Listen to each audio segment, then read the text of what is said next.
হ্যাঁ, সুখে থাক, চিন্তা করবি না। তোর যদি বিয়ের বয়স পার হয়ে যায় আমি তোকে বিয়ে দেবো।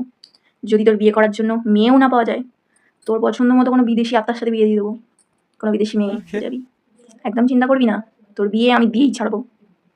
ঠিক আছে, রাখ, নামটা খালি মনে রাখবি, মা চণ্ডালী। अच्छा রাখ রাখ, ভালো থাকিস। কি হয়েছে তোমার?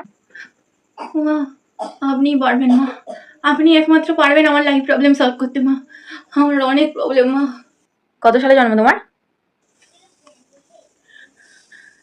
2004 জন্ম মা। কি, 2004 সালে? আমি বাবা তোমার কোনো কেস ফেস দেখতে পারবো না। তুমি কেন এসছো মা এখানে? তাড়াতাড়ি বেরো, আমার ব্যবসার জায়গায় তুমি ক্ষতি করে দেবে। এমন করে বলবেন না মা, আমরা কি করেছি? আমরা তো কিছু করিনি, জেনে শুনে বলুন। উফ, কি কে চলে এসছে এটা? এই কে আছিস, কে বের কর তাড়াতাড়ি। কি করেছো মানে? যখন পরীক্ষা দিতে বসলে করোনা চলে এলো, ইউনিভার্সিটিতে আছো যুদ্ধ লেগে গেছে, তোমাদের মধ্যে ডিভোর্স রেট হাই।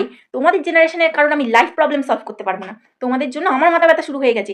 যে কটা ক্লায়েন্ট ধরেছিলাম একটারও কিচ্ছু করতে পারিনি, উল্টে ক্যাশব্যাক দিতে হয়েছে আমাকে। আমার বাবা অনেক ক্ষতি হয়ে গেছে, তোমাকে আমি নেবো না ক্লায়েন্ট হিসাবে। এরকম করে বলবেন না প্লিজ, প্লিজ কিছু একটা করুন মা প্লিজ, নয়তো জীবনে আর কিছু করতে পারবো না মা। এত প্রবলেম আমাদের জীবনে।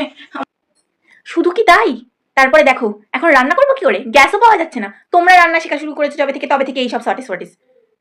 হাই ভগবান, ভালোভাবে ভদ্রভাবে বলছি চলে যাও। তোমাদের লাইফ প্রবলেম আমরা সলভ করতে পারবো না। তোমাদের লাইফটা প্রবলেমে নেই, তোমাদের হোল লাইফটাই প্রবলেম। আমি বাবা ওইসবে নেই। আমি শেষে নিজের ব্যবসা লাটে তুলি নাকি? না মা, এরকম কোনো ব্যাপার নেই, আমরাই তো বরঞ্চ সাফার করছি বলুন।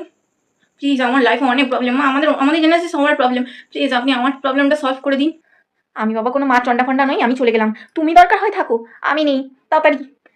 মা যাবেন না, মা যাবেন না, মা প্লিজ যাবেন না।